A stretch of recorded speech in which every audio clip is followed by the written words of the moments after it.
about his experience of visiting Antarctica. This is not the first time I've received a message like this. I've received a few of them. The last reading that I did of it had a terrible sound quality. So I'm going to reread it and see how it sounds.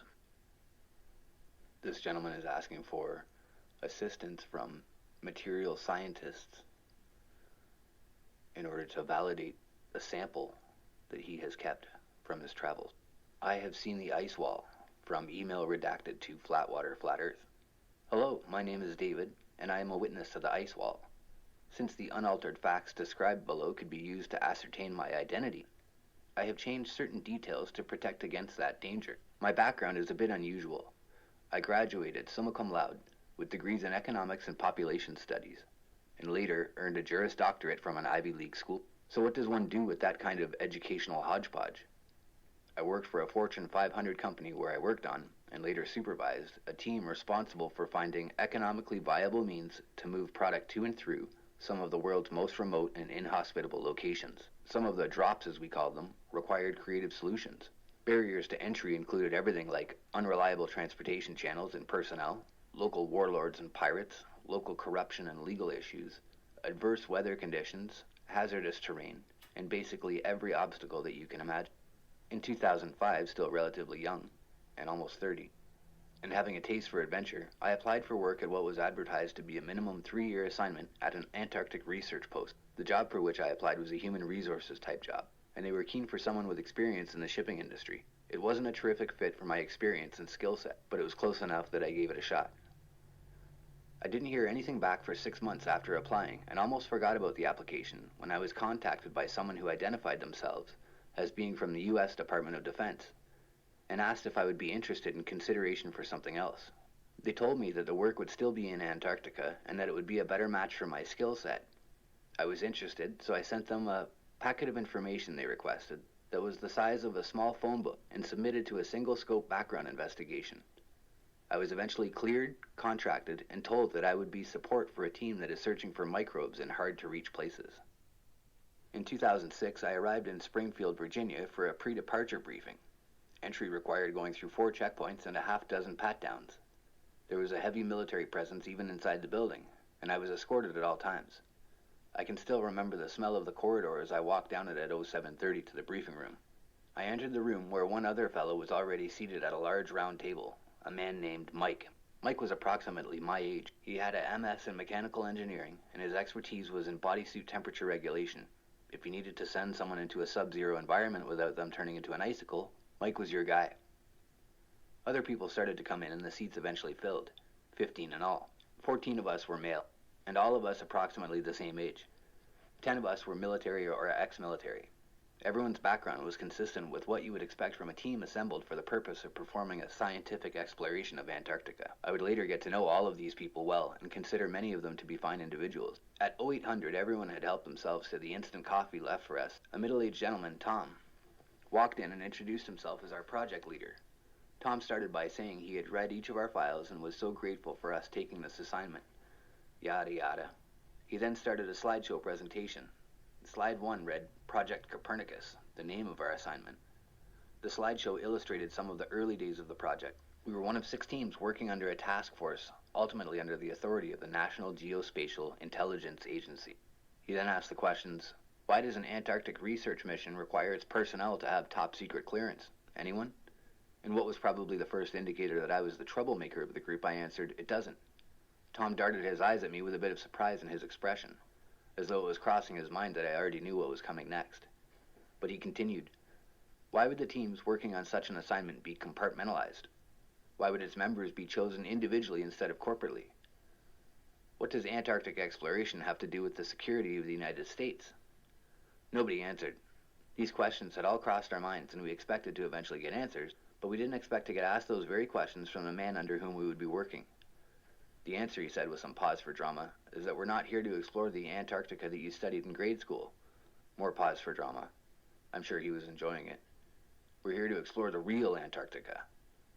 Tom flipped to the next slide, a map of a flat Earth, and the words, the Earth is flat. I laughed. In my mind. Others laughed as well, but I can't say whether I merely projected my amusement on them, or whether they were actually laughing as well. Tom clearly anticipated our reaction. Without a word, he flipped to the next slide. A photo of a battleship alongside an ice wall that dwarfed it by comparison. Next slide, a photo taken from approximately a mile in air, ocean at bottom against the ice wall, followed by an incredible empty vastness that eventually disappeared into darkness. Next came a video. It was a heavily bundled Tom, though a bit younger, walking atop the ice wall where it met the ocean, and narrating his observations. It appeared to be his first visit, later confirmed to be so, and he was expressing the surrealness of his experience. More videos, more pictures, more graphs, data, and explanations. The slideshow ended, and Tom told us that we would be supporting exploration beyond the ice wall. Well, to say that there was a lot of discussion at that point is an understatement. We didn't know if this was a joke or a test, if Tom was just a lunatic, or if we and everyone around us had truly been fooled all of our lives. I had been programmed, and this data did not work within the confines of that program. I had to see it for myself. 2 weeks later, I did. The team traveled by ship. The journey was incredibly long. The days kept getting colder. Eventually, we reached the wall. The first thing that struck me was that it was so irregular in height and shape. The illustrations and videos that Tom showed us seemed to illustrate a uniformity about it, but seeing it in person revealed that this wasn't the case. Some sections of the wall were sloped, while others were not. I would describe some areas to be 2 to 3 times the height of the Washington Monument, while others appeared to be much taller than that. On this particular visit, I did not leave the ship and therefore did not see things from atop the wall, but I can confirm that the wall is gigantic and appears almost infinite. This just scratches the surface of my experience and observations. While 99% of my work was performed from behind a desk, I saw things and learned things that would blow your socks off. The first question is whether the Earth is flat. It is. The second question is whether the world as we know it is surrounded by an ice wall. It is. The third question is what is beyond the ice wall? We have a tiny sliver of the answer to that question, and the little bit that we know is astounding.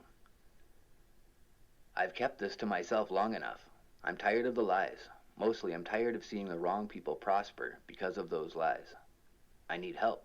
I want to get this story out, and I need to do so safely. I'm not keen on being locked away for violating my security clearance. I expect to be vulnerable to harassment or harm by private individuals, foreign governments, and probably my own government as well. I'm writing this from a laptop that I purchased with cash 2 years ago and haven't used until earlier this week. I am in a parking lot outside a motel using their free Wi-Fi. I've gone over this message in my mind for years. I thought about posting to YouTube or sending out to media outlets, but I can't get myself into a situation where I've given up my freedom so that a total of 100 people can hear my story and disregard it. I am not a paranoid person, and I do not live my life in fear, but I don't believe in taking unnecessary risks. I knew that I might someday need or want sound evidence to back up my story.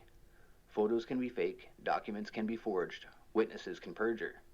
I'm not about to let myself be dismissed as a lunatic or a liar. So let me ask you, what would you do? I did something, and it doesn't involve photos. I have verifiable proof of my journey and where it led, but a premature disclosure or release could undermine my ability to authenticate it. I hope to soon be in a position where I can disclose it. I don't enjoy being cryptic. As the operator of a YouTube channel, I am hoping that you could offer some suggestions for getting this story out.